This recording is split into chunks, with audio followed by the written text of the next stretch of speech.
हमरा वीडियो में बहुत बहुत स्वागत बा। हमनी के बेर तो बड़ी छोटा छोटा में शादी होत रहे तो वही पर एगो वाला को झूमर हम गा के सुनावा तनी। बाबा मोरा कोइले गवनवा लोड़ी का नदनवा से सूतल हो बारे ना पिया अपना आमा के गोदी आम सूतल हो बारे ना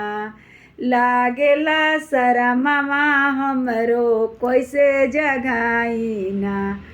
पिया के कैसे जगाई ना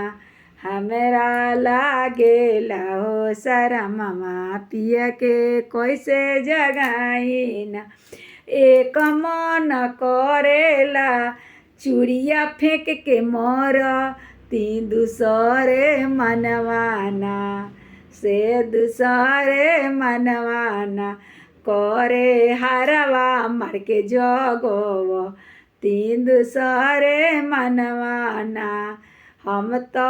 औठी फेंक के मार के जगव तीन दूसरे मनवाना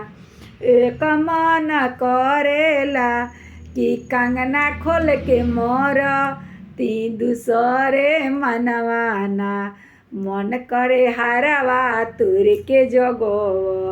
तीन दूसरे मनवाना पिया मोरे बारे ना दानवा हो दूसरे मनवाना